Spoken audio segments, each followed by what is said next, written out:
300 আসনে এমপি বানানোর বিভিন্ন প্রলোভন দেখিয়ে বাংলাদেশে আরেকটি জোট করার জন্য মাঠে নেমেছে একটি গ্রুপ।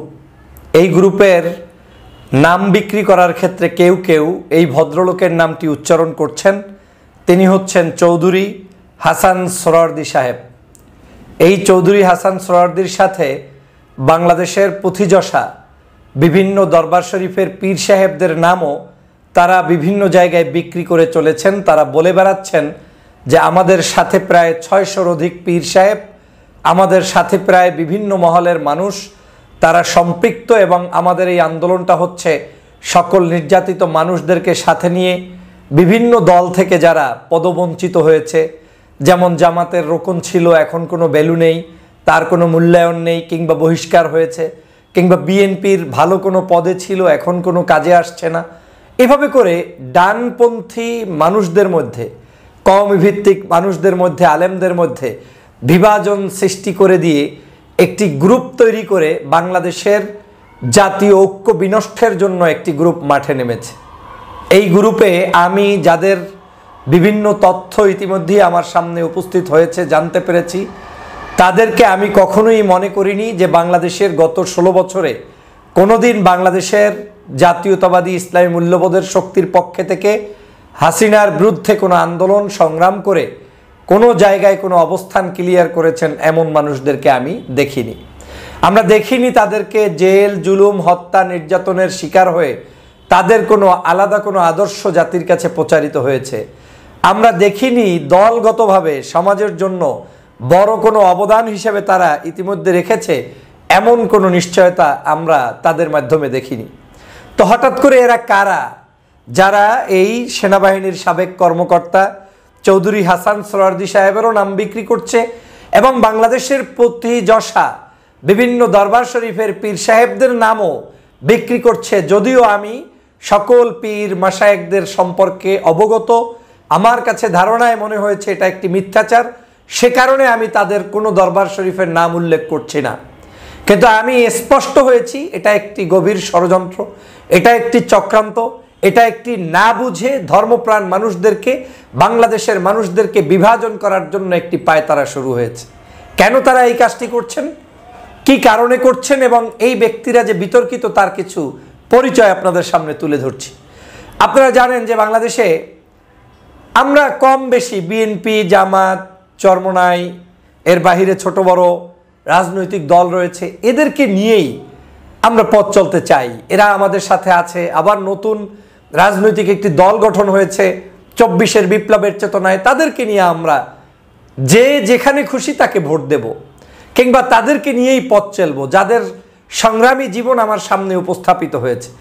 আমরা ঘুজুর গাজুর করে পিছনের দিক দিয়ে, সামনের দিক দিয়ে, উপর থেকে, ডান থেকে, বাম থেকে, বিভিন্ন জায়গায় মসজিদের বারান্দায় বসে আলোচনা, এই রাজনীতিতে তো ঘুসঘুস করে কোনো আন্দোলন আলোচনা নাই। এখানে তো স্পষ্ট হতে হবে আপনি কে, আপনার কন্ট্রিবিউশন কি, জাতি সেটা জানতে চায়, আপনাকে আমরা জানতে চাই স্পষ্ট করে।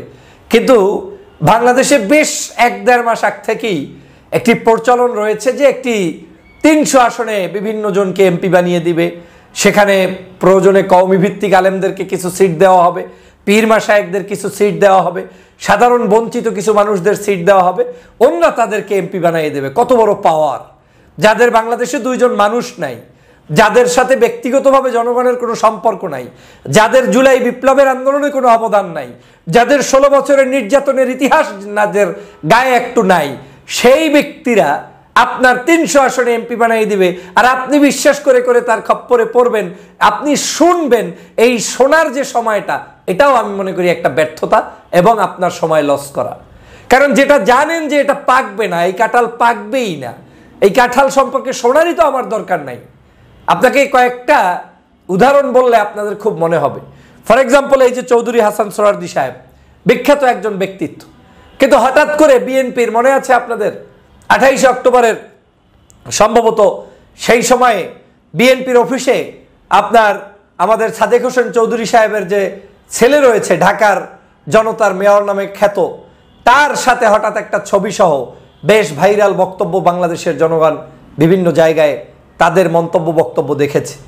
তার সাথে একটা ছবি ছিল, সে হঠাৎ করে বিদেশ থেকে এসেছে, কি জানি আমেরিকার নাম করে, সেখান থেকে তাদের বিশেষ প্রতিনিধি হিসাবে ডোনাল্ড ট্রাম্পের লোক হিসাবে লোকটা এসেছে। লোকটা নাকি আবার বংশগতভাবে বাংলাদেশি, এসেছে কি বিএনপির বিশাল কি জানি গোপন উপকার করবে।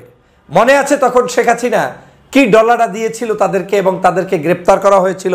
এই সাবেক সেনাপ্রধান হাসান সোহরাওয়ার্দীকে গ্রেপ্তার করেছে, তারপরে সেই ভদ্রলোককে গ্রেপ্তার করেছে, এবং সে নিয়ে লম্বা ইতিহাস আমরা জানি। সম্ভবত 31শে অক্টোবর 2023 সালে এই কর্মকাণ্ডটি ঘটেছিল। তো কেন তিনি বিএনপি অফিসে তখন আসবেন? আমার প্রশ্ন তখনও ছিল যে এগুলো ষড়যন্ত্রের অংশ হিসাবে কেউ না কেউ বিএনপির একটি বড় আন্দোলনকে নস্যাৎ করার জন্য বিতর্কিত ব্যক্তিদেরকে সেখানে পাঠিয়ে দিয়ে, যাদের বিএনপির সাথে কোনো সম্পর্ক নাই, বিএনপির কোনো কর্মপদ্ধতিতে নাই, তারা সেখানে কোনো অফিসিয়ালি মেম্বার না, কিচ্ছু না, হঠাৎ করে আন্দোলন চলা অবস্থায় বিতর্কিত ব্যক্তিদেরকে ট্রাম্পের নাম চালিয়ে কেন বিএনপি অফিসে আনা হলো, সেটা একটা ষড়যন্ত্র ছিল। এই একই ব্যক্তির দিয়ে আজকের আবার বিভিন্ন জায়গায় পীর মেশায়েখদের তালিকা করছে, বলছে বাংলাদেশের 600 পীর আছে। কয়শো পীর আছে? পীরের গোষ্ঠীর সন্তান আমি জানি যে পীর কারে বলে, কয়জন হকপন্থী পীর আছে, কোন পীরের কি মোজেজা আছে, কারামতি আছে, আমার চাইতে বেশি এই অনলাইন জগতে আর কেউ জানেন না। তো বাংলাদেশে মিথ্যাচার কেন করছেন? আলেমদেরকে শুধু শুধু বিভাজন কেন করছেন? আলেমদেরকে শুধু শুধু মানুষের কাছে কালার কেন করছেন? আপনারা যে উদ্যোগ নিয়ে যেই ব্যক্তিরা কয়েকজন আলেম মিলে এখানে আছেন, যে কয়েকজন আলেমের পিকচার আমি জানি, আমি তাদেরকে হাইলাইট করতে চাই না, এই ব্যক্তিবর্গ মিলেমিশে বাংলাদেশের যখনই দেখেছে জামাত, চরমনাই, ইসলামপন্থী অন্য রাজনৈতিক দল, হেফাজত একত্রিত হতে পারে, শরীরের মধ্যে তাদের জ্বালাপালা শুরু হয়ে গিয়েছে এটাকে ভাঙার জন্য। আবার অনেকের জ্বালাপালা হতে পারে বিএনপি বৃহত্তর একটি শক্তি, এই শক্তিটাকেও নস্যাৎ করা যায়, তাই তৃতীয় আর একটা কিছু আবিষ্কার করা যায় কিনা, সে কারণে তাদেরকেও ভেঙে চুরে চুরমার করার জন্য এই লোকগুলো মাঠে নেমেছে। আমরা বাংলাদেশের পরিচিত রাজনৈতিক দলের বাহিরে আমরা কোনো মানুষকে বিশ্বাস করতে চাই না। বাংলাদেশের বৃহত্তর রাজনৈতিক দল বিএনপি, জামাতে ইসলামী, ইসলামী আন্দোলন, তারপরে নতুন যে ছাত্রদের রাজনৈতিক সংগঠন, গণ অধিকার পরিষদ, বিভিন্ন নামে বেনামে এই দেশের সংগঠন রয়েছে, বিশেষ করে যাদের নাম আমি বললাম। জনগণ তাদের মধ্য থেকে বাছাই করে যাকে খুশি তাকে ভোট দেবে, আমার কোনো আপত্তি নাই। কিন্তু পরিচয় নাই, নাম সর্বস্ব কোনো ব্যক্তি যদি আপনার কাছে এসে কোনো পরিকল্পনা দেখাইয়া বলে এই প্যাটার্নটে আমরা একটা পরিকল্পনা করব, মনে রাখবেন পৃথিবী উল্টে যেতে পারে, কেয়ামত হয়ে যেতে পারে, এই পরিকল্পনা কোনোদিন বাস্তবায়ন হবে না। এগুলো হচ্ছে রয়ের মাস্টার প্ল্যানের একটা অংশ, বিদেশিদের একটা অংশ। তাদের পরিকল্পনার ভিত্তিতে এরকম করে করে এমন একটা কিছু করে দেয় যাতে বৃহত্তর ঐক্য সংগঠিত হতে না পারে। আমি বাংলাদেশের বিএনপির জাতীয় বড় ধরনের ঐক্য হয়ে কোনো একটি জোট হলে আমি সেটার পক্ষে। আমি জামাতের নিয়ন্ত্রিত ইসলামী মূল্যবোধের শক্তিগুলো সহ বিভিন্ন রাজনৈতিক দল কার্যক্রম করলে আমি সেটার পক্ষে। আমি এর বাহিরে অন্য অন্য ছাত্রদেরকে, অন্তত 24-এ তারা আন্দোলন করেছে, বিপ্লব করেছে, আমি তাদের পক্ষে।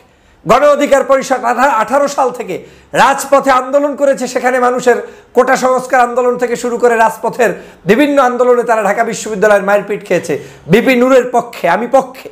তারা যদি যে কোনো জায়গায় আহ্বান করে, আমি সেই আহ্বানে আপনি সাড়া দিয়ে তাদের সাথে জোট করে নির্বাচন করেন। জনগণ আপনাকে পছন্দ করলে আলহামদুলিল্লাহ, না করলে নাই। কিন্তু জনগণ আপনাকে চেনে না, জনগণ আপনাকে জানে না, আপনার রাষ্ট্রের জন্য কোনো কন্ট্রিবিউশন নাই, দেশের জন্য কোনো কন্ট্রিবিউশন নাই, আপনাকে আমি বিশ্বাস কি কারণে করব? এবং যেই মানুষগুলো এই মানুষগুলোর ফান্দে পড়া শুরু করেছে, এই মানুষগুলো গত 16 বছর পর্যন্ত কোনোদিন আমাদের এই আন্দোলন সংগ্রামে ছিল না, না অনলাইনে না অফলাইনে। তাহলে তারা কারা? যারা আওয়ামী লীগ, সেই আওয়ামী লীগগুলো ভিন্ন চেহারা দিয়ে, বিভিন্ন মানুষদেরকে দিয়ে ভারত একটি মহাপরিকল্পনা নিয়ে এদেশের ইসলামী মূল্যবোধের শক্তির বড় যে ঐক্য, জামাতের নেতৃত্বে, চরমনায়ের নেতৃত্বে, অন্যদের নেতৃত্বে, সেটাকে ভাঙার জন্য এই পরিকল্পনা হাতে নিয়েছে। অথবা বিএনপি সহ তাদেরকে একেবারে সারা বাংলাদেশের কাছে একেবারে দুর্বল উপস্থাপিত করার জন্য, তাদেরকে ভাঙার জন্য এই ষড়যন্ত্রে মাঠে নেমেছে। কিন্তু আমরা এই ষড়যন্ত্রে ফাঁদে পাড়া দিব না।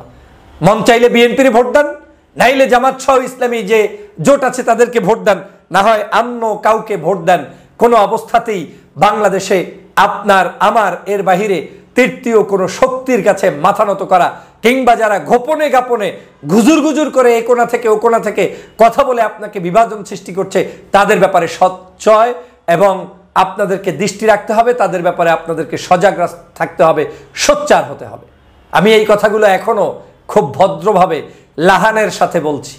আমি স্পষ্ট করে বলছি, আমার শরীরে রক্ত থাকতে কোন দুষ্কৃতিকারী রয়ের এজেন্টদেরকে বাস্তবায়ন হতে আমি ডক্টর ফয়জুল বাংলাদেশে দেব না ইনশাআল্লাহ। অতএব যারা যারা গুজুর করে এই ষড়যন্ত্র করে আলেমদের নাম বিক্রি করে, পীর সাহেবদের নাম বিক্রি করে ইসলামী মূল্যবোধের শক্তিকে কিংবা বিএনপি সহ জাতীয় মতবাদী মূল্যবোধের শক্তিকে দুর্বল করার জন্য তৃতীয় আরেকটি ষড়যন্ত্রে মাঠে নেমেছেন, আপনাদের মুখোশ উন্মোচন আমি করব। সাবধান হয়ে যান। বাংলাদেশের কোনো মানুষ এদের সাথে সম্পর্ক করবেন না, যোগাযোগ রাখবেন না, ফাঁদে পাড়া দিবেন, ধ্বংস হবেন। যেভাবে বিএনপিকে বিতর্কিত করার জন্য সেই 28 অক্টোবরের আগে এই ব্যক্তিরা মাঠে নেমেছিল। এখান থেকেই শিখতে হবে। রাজনীতি পথ পরিক্রমা করে তারপরে উঠতে হয়। হঠাৎ করে সুলতান হলে সেটাকে রাজনীতি বলে না। হঠাৎ করে পাওয়ার পলিটিক্সে ঢুকে গেলেন, সহ্য করতে পারবেন না। ধীরে ধীরে পথ অতিক্রম করতে হবে। আমাকে আজকে আপনি চিনছেন না, দীর্ঘ 16 বছরের কথা বলার কারণে আপনি চিনছেন। আপনার আস্থাটা দিন দিন তৈরি হয়েছে। একদিনে আমি তৈরি হলে আপনার কাছে গ্রহণযোগ্য কোনোদিন থাকতে পারবো না। অতএব এই নতুন ষড়যন্ত্রবাজদের ব্যাপারে যদি কেউ আপনাদের কাছে দাওয়াত দিতে আসে, প্রথমেই তাকে জিজ্ঞেস করবেন, তুমি কে? What is your contribution? তুমি কি করেছো আমার দেশের জন্য? তোমার অবদান কি? তুমি কি কারণে কার কথায় নেমেছো? আপনাদেরকে একটু সাবধান করে দিচ্ছি, বাংলাদেশে মহা পরিকল্পনা হাতে নেওয়া হয়েছে। যে কোনো মূল্যে অস্থিতিশীল পরিস্থিতি রাখবে, স্থিতিশীল থাকতে পারবে না। এদেশে প্রমাণ করার চেষ্টা করা হচ্ছে আওয়ামী লীগ বেস্ট, আওয়ামী লীগই ভালো, শেখ হাসিনাই ভালো ছিল। এই পরিকল্পনার জন্য কিছু মানুষদেরকে মাঠে নামানো হয়েছে। যখন এদেশের ইসলামপন্থী মানুষরা একটু ঐক্যবদ্ধভাবে সামনে যাচ্ছে কিংবা রাজনীতিতে পরিবর্তন এসেছে, বিএনপি তাদের রাজনৈতিক জায়গায় দলের মধ্যে সংস্কার করছে, যারা চুরি ডাকাতির সাথে সম্পৃক্ত বহিষ্কার করছে, একটা ভালো পরিবেশ বিরাজ করা শুরু হয়েছে, তখনই এই অনৈক্যের বীজ বপন করার জন্য কাউকে না কাউকে পরিকল্পিতভাবে রওয়া মাঠে নামিয়ে দিয়েছে। এবং তারা কিছুটা সফল হওয়ার যার প্রান্তে যাচ্ছে এই বলে যে মানুষদেরকে লোভ দিয়ে টাকা পয়সা পিছনে ইনভেস্ট করে গায়েবে বিভিন্ন জায়গায় তারা সেই ধরনের ষড়যন্ত্র করছে। উদ্দেশ্য একটাই, শক্তিশালী আপনাকে হতে দিবে না। আমি স্পষ্ট করে বলি, আপনার কাছে কোরআন এবং হাদিস যখন নিয়ে আসা হয়, আপনি যখন মূর্খ থাকেন, পড়তে জানেন না, নিশ্চয়ই আপনার কোনো একজন শিক্ষকের প্রয়োজন হয়। বাংলাদেশের রাজনীতিতেও আপনার শিক্ষকের প্রয়োজন। আপনি বিএনপি করেন, খালেদা জিয়ার মন্তব্যের বাহিরে যাবেন না। আপনি জামাত ইসলাম করেন, জামাতের আমিরের কথা বোঝার চেষ্টা করুন। চরমনাই করেন, চরমনের কথায় চলুন। অন্য ছাত্রদের দল করেন, ছাত্রদের কথায় চলুন। হঠাৎ করে কর্নার থেকে কেউ একজন এসে নতুন কোনো দাওয়াত দিতে আসলেই বুঝতে হবে কিছু না কিছু ডিস্টার্ব এখানে আছে। অতএব সতর্কতা অবলম্বন করুন। সবাই সবার জায়গা থেকে সতর্ক হন। এবং আমি অবশ্যই প্রত্যেকের, আমি যদি আমার এই ভিডিওর পরেও দেখি এই অ্যাক্টিভিটিসগুলো নিয়ে কেউ না কেউ মাঠে খেলছে, আমি প্রত্যেকের নাম, ছবি এবং যাদের নাম ব্যবহার করে কথা বলছে, আমি তাদের সাথে ফোনে কনফার্ম করব যে আপনি কি এই রাজনীতির সাথে সম্পৃক্ত হয়েছেন কিনা। আপনাকে কি তারা আপনার নাম বিক্রি করছে, আপনার দরবারের নাম বিক্রি করছে, আপনি কি তার সাথে আছেন কিনা, আমি জেনে তারপরে তাদের মুখোশ উন্মোচন করব। কারণ এই দেশের সকল পীর, মাশায়েখ, আলেম ওলামা, ইসলামপন্থী নাগরিকরা ভোট দিলে হয় ধানের শীষে দেবে, নয় দাঁড়িপাল্লায় দেবে, নয় ইসলামী আন্দোলনকে দেবে, নয় অন্য আর একটা পার্টিকে দেবে। কিন্তু কোনো ওই ভিতর থেকে হঠাৎ করে গজে ওঠা একেবারে 300 আসনে তালিকা করে করে এমপি বানিয়ে দেব, কালকে অমুকরে বানাবে, পরশু অমুকরে বানাবে। আপনি কে? আপনি কোত্থেকে এসেছেন? আপনার পরিচয় কি? এই মিথ্যাচারে আপনি ডুববেন না। ডুববেন তো আপনি আপনার দরবার, আপনি আপনার প্রতিষ্ঠান, আপনি আপনার কার্যক্রম, আপনি আপনার দল, আপনি আপনার ব্যক্তি জীবনকে ধ্বংস করবেন। কারণ এরা বাংলাদেশের কোনো গুড বুকের পিপল নয়। অতএব সাবধান হয়ে যান। বাংলার নাগরিকদেরকে উদাত্ত আহ্বান জানাবো, এখনই আপনাদেরকে সতর্ক হতে হবে। আমরা আমাদের পরিচিত যাদের রাজনীতির ইতিহাস আছে তাদের সাথে থেকেই, তাদেরকে সাথে নিয়েই আগামী রাজনীতি পরিচালনা করব। সবাইকে ধন্যবাদ। চরমনাইয়ের পীর সাহেব হুজুরের আমন্ত্রণে ইসলামী আন্দোলন বাংলাদেশের উদ্যোগে হোটেল সোনারগাঁওয়ে আজকের ঐতিহাসিক ইফতার মাহফিল অনুষ্ঠিত হয়েছে। এই ইফতার মাহফিল ছিল সারা বাংলাদেশের সকল রাজনীতিবিদদের জন্য একটি মিলন মেলা। যে মিলন মেলায় উপস্থিত ছিলেন ফ্যাসিবাদ বিরোধী সকল শক্তির নেতাকর্মীরা। বাংলাদেশে আজকের চরমনাইয়ের পীর সাহেব প্রমাণ করে দিয়েছেন বাংলাদেশের মানুষ ঐক্যবদ্ধ এবং আগামীতে বাংলাদেশের মানুষ কোনো ধরনের অন্যায়, অত্যাচার, জুলুম, নির্যাতনের পক্ষের কোনো শক্তিকে মেনে নিবে না। চরমনায়ের পীর সাহেব হুজুরের আমন্ত্রণে আজকের বাংলাদেশের সকল ডানপন্থী, ইসলামপন্থী রাজনৈতিক দল যেমন উপস্থিত ছিলেন, বাংলাদেশের বিভিন্ন রাজনৈতিক দলের নেতারা উপস্থিত ছিলেন বাংলাদেশ জামায়াত ইসলামের আমির ডাক্তার শফিকুর রহমান সাহেব, বিএনপির পক্ষ থেকে বিএনপির সিনিয়র নেতৃবৃন্দ, এরপরে বাংলাদেশের বিভিন্ন মহল থেকে শ্রেণী পেশার মানুষরা এই আজকের এই ঐতিহাসিক ইফতার মাহফিলে অংশগ্রহণ করেছে। আমি ক্ষুদ্র মানুষটিকেও চরমনায়ের পীর সাহেব হুজুরের পক্ষ থেকে ইনভাইটেশন জানিয়ে আজকের এই প্রোগ্রামে আমাকে সুযোগ করে দেওয়ার জন্য আমি প্রথমেই ধন্যবাদ জানাই চরমনায়ের হযরত পীর সাহেব হুজুর এবং ইসলামী আন্দোলন বাংলাদেশের সকল সর্বস্তরের নেতা এবং কর্মী এবং শুভাকাঙ্ক্ষীদের প্রতি। আজকে আমি চরমনায়ের হুজুরের বক্তব্য শুনেছি, মুনাজাত শুনেছি। প্রত্যেকটি শব্দচয়ন ছিল একটি বাণীর মতো, মধুর মতো, যেখান থেকে বাংলাদেশের আগামী দিনের সরকার কেমন হবে, দেশ কেমন হবে, কি চাচ্ছেন তারা, কি আমাদের করা উচিত, সব কিছুর নির্দেশনা সেখানে ছিল। কোনো ধরনের আভিজাত্য ছিল না, অহংকার বোধ ছিল না, ছিল সর্ব অবস্থায় ঐক্যের আহ্বান এবং সেই ঐক্যটা যে আগামী দিনে ইসলামী মূল্যবোধের শক্তিকে নিয়ে তারা করছেন সেটা তার মুনাজাত এবং বক্তব্য সব কিছুতেই স্পষ্ট হয়েছে। বাংলাদেশের মানুষ দীর্ঘদিন পর্যন্ত যে কামনাটি করেছে যে সকল দল মত নির্বিশেষে একটি জায়গায় একই প্ল্যাটফর্মে ইফতার করার মতো একটি পরিবেশ তৈরি করা, সেটা আজকের চরমনায়ের পীর সাহেব হুজুরের আহ্বানী ইসলামী আন্দোলনের ব্যানারে বাংলাদেশের মানুষ দেখতে সক্ষম হয়েছে। আমি সেজন্য আবারও এই দলকে এবং দলের সিনিয়র এবং জুনিয়র সর্বস্তরের সকল নেতাকর্মীকে ধন্যবাদ জানাই। আমি চরমনায়ের পীর সাহেব হুজুরের মুনাজাতের ভিতরে দুটো জিনিস লক্ষ্য করেছিলাম। মুনাজাতের মধ্যে বারবার তিনি উল্লেখ করে বলেছিলেন আমাদের ব্যক্তিগত কোনো চাওয়া পাওয়া নেই, সব কিছুর ঊর্ধ্বে উঠে পদ, পদবি, লোভ, লালসা সব কিছুর ঊর্ধ্বে উঠে আমরা এই বাংলাদেশের সকল মানুষের শান্তি এবং কল্যাণের জন্য ইসলাম প্রিয় মানুষদের ঐক্যবদ্ধ প্রচেষ্টার মধ্য দিয়ে আগামীর বাংলাদেশ সুন্দরভাবে গড়তে চান। তিনি বিভিন্ন শব্দচয়ন দিয়ে মধুর মতো করে বক্তব্য দিয়েছেন, সেটা আজকের একটি ঐতিহাসিক নিদর্শন হয়ে থাকবে ইতিহাসের পাতায়। তার বক্তব্যের মধ্যে কারো বিরুদ্ধে কোনো কটূক্তি ছিল না, তার বক্তব্যের মধ্যে বাংলাদেশে কোনো বিদ্বেষ ছড়ানো ছিল না। তার বক্তব্যে একটি জিনিস স্পষ্ট হয়েছে, আমাদের এই বাংলাদেশকে আমাদেরকেই গঠন করতে হবে, আমাদের এই বাংলাদেশকে আমাদেরকেই বিনির্মাণ করতে হবে। আমাদের এই বাংলাদেশকে নিয়ে ষড়যন্ত্র হচ্ছে, বিশ্বে মুসলমানরা নির্যাতিত হচ্ছে, নিপীড়িত হচ্ছে। সকল নির্যাতিত নিপীড়িত মানুষের পক্ষে চরমনায়ের পীর সাহেব হুজুর দোয়া করেছেন এবং বক্তব্য রেখেছেন। তিনি নির্যাতিত নিপীড়িত মানুষের পক্ষে দাঁড়িয়েছেন। তিনি বাংলাদেশের রাজনৈতিক পরিস্থিতি নিয়ে আগামী দিনে কি কল্যাণ রাষ্ট্র করতে চান সে ব্যাপারে মন্তব্য করেছেন। এরকম একটি সোনার বাংলাদেশ দীর্ঘ 16 বছর পর্যন্ত আমি যখন টকশোতে কথা বলতাম এটা দেখার জন্যই অপেক্ষায় ছিলাম। আজ কলিজাটা ভরে গিয়েছে, হৃদয়টা ভরে গিয়েছে, ভাষায় বুঝাতে পারবো না যে কি পরিমাণ আনন্দিত হয়েছি। আমি আদর পেয়েছি হযরত চরমনায়ের পীর সাহেব হুজুরের কাছ থেকে। মাথাটা যখন তার দিকে আগিয়ে দিলাম, মাথার উপরে ডলা দিয়ে তিনি যখন আমাকে আদর করছিলেন, দোয়া দিচ্ছিলেন, আমি আবারও দোয়া চাচ্ছিলাম। মনে হচ্ছে যেন আমি আমার কোনো অভিভাবকের সামনে দাঁড়িয়ে স্থির চিত্তে আমার হৃদয়ের খোরাক নিচ্ছি আর তিনি আমাকে দিচ্ছেন। আমাদের অভিভাবক হচ্ছে তারা যারা এই বাংলাদেশের ধর্মভিত্তিক মানুষদেরকে প্যাট্রোনাইজ করে, যারা এদেশের ইসলামকে কায়েম করার জন্য, ধর্মীয় মূল্যবোধকে কায়েম করার জন্য চেষ্টা চালিয়ে যান। সেই সকল মানুষরাই হচ্ছে আমাদের মহান মুরব্বী। এই মুরব্বীদের দোয়া নিয়ে, তাদের পদঙ্ক অনুসরণ করে, তাদের আদর্শগুলোকে সামনে রেখে আমাদেরকে পথ চলা উচিত। তাহলেই আমরা পথ ভ্রষ্ট হওয়ার কোনো সুযোগ থাকবে না। আমি যখন দেখেছি জামাত ইসলামের আমির ডাক্তার শফিকুর রহমান সাহেব, চরমনায়ের পীর সাহেব হুজুর তার সম্মানে তার পাশের ছিটে বসে, কি হৃদয় নিংড়ানো ভালোবাসা দেখলাম। আমি দেখলাম তাদের পার্টির মহাসচিব যখন রাজনীতিবিদদের নাম উচ্চারণ করলেন, তখন এই ডাক্তার শফিকুর রহমান সাহেবের নাম সবার আগে উচ্চারণ করে সেখানে একটি ভিন্ন ধরনের পরিবেশ তৈরি করে দিলেন।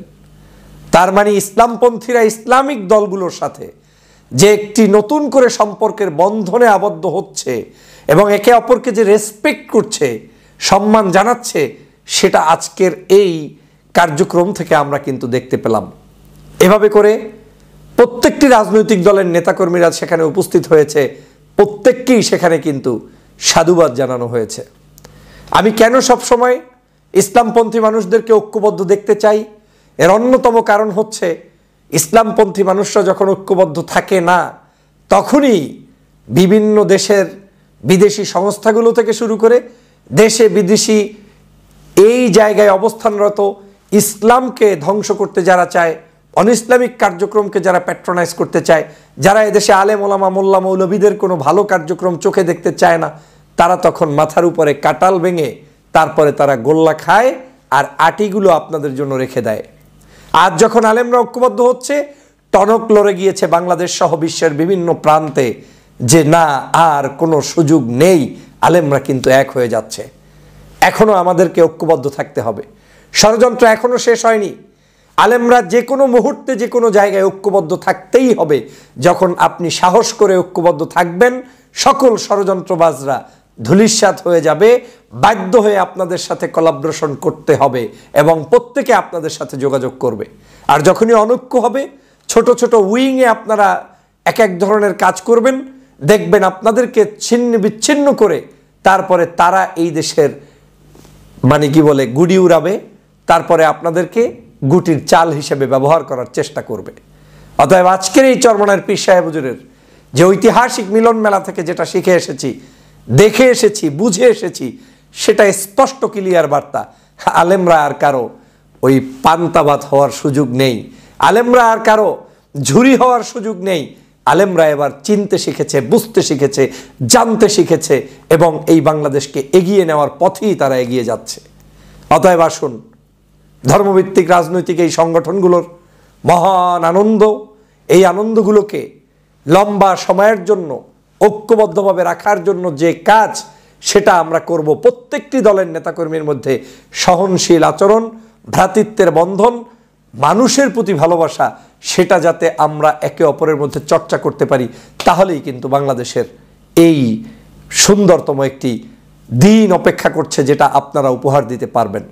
আজকের চরমনায়ের পীর সাহেব হুজুরের আহ্বানে এই ঐতিহাসিক ইফতার মাহফিল খুবই সুন্দর, গুছানো ছিল, সাজানো ছিল, প্রাণ চাঞ্চল্য পূর্ণ ছিল। নামাজের সময় নামাজ হয়েছে, ইমামতি করেছেন চরমনায়ের পীর সাহেব। তার ইমামতিতে সারা বাংলাদেশের সকল রাজনৈতিক দলের সর্বোচ্চ সিনিয়র পর্যায়ের নেতারা তার পিছনে নামাজ পড়েছেন। এটাও ছিল একটা সৌন্দর্যতা। ইসলামে কোনো ভেদাভেদ নেই, একে অপরের পাশে দাঁড়িয়ে কাঁধে কাঁধ মিলিয়ে কাতারবদ্ধভাবে যে নামাজটা পড়েছেন, এই রূপটাই আমরা বাংলাদেশে দেখতে চাই। হোক জামাত, হোক বিএনপি, হোক অন্য দল, কিন্তু এই সকল রাজনৈতিক দলগুলোর অন্ততপক্ষে একটা ইস্যুতে এক থাকতে হবে, দেশ গঠন, দেশের মানুষকে নিয়ে চিন্তা করা এবং মানুষের মূল্যবোধকে সুন্দরভাবে জাগ্রত করে প্রতিষ্ঠা করা। আমি এই ধরনের কার্যক্রমের পক্ষে আনন্দিত হই, বিধায়ী কথা বলি এবং এই ধরনের কার্যক্রমকে দেখতেই চাই।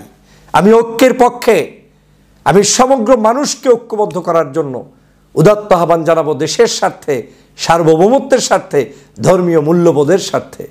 অতএব আসুন, আমরা আজকের এই যে সুন্দরতম প্রোগ্রাম হয়েছে, এই প্রোগ্রামের সব যে পার্ট বাই পার্ট এত সুন্দর ছিল, সেটা আমি অল্প সময় বর্ণনা করে শেষ করতে পারবো না। ইফতার থেকে শুরু করে, খাওয়া দাওয়া থেকে শুরু করে, রিসিপশন থেকে শুরু করে, মেহমানদেরকে সেখানে আগমন থেকে শুরু করে বিদায় পর্যন্ত, বিভিন্ন দেশের রাষ্ট্রদূতদের আগমন থেকে শুরু করে তাদেরকে যে পরিমাণ আপ্যায়ন এবং এখানে আদর যত্নে সবার প্রতি সম্মান দেখানো হয়েছে, সেটা এই ইসলামী আন্দোলনের যে একটা শক্তিশালী সংগঠনে রূপান্তরিত হয়েছে তার বহিঃপ্রকাশ। অতএব আমি কোনটা রেখে কোনটা বলবো, আজকের মূল সামারি হচ্ছে ইসলামী আন্দোলন এখন আর কোনো শিশু সংগঠন নয়, বাংলাদেশের ইতিহাসে টনক নাড়ানোর মতো একটি সংগঠনে রূপান্তরিত হয়েছে। আমি চরমনায়ের পীরের দীর্ঘ হায়াত কামনা করি। ইসলামী আন্দোলনের কার্যক্রমকে হক পথে থেকে ন্যায়ের পক্ষে, দেশের পক্ষে, ওলামাদের ঐক্যের পক্ষে, ইসলামপন্থী নাগরিক এবং দলগুলোর মধ্যে ঐক্য সংহত করার পক্ষে কামিয়াবি সবসময় কামনা করি। সেই উদাত্ত আহ্বান জানিয়ে আজকের যে সুন্দরতম অনুষ্ঠান করেছেন, সে কারণে সবার প্রতি আবার ধন্যবাদ জানিয়ে আজকের মতো এখানেই বিদায় নিচ্ছি। আল্লাহ হাফেজ।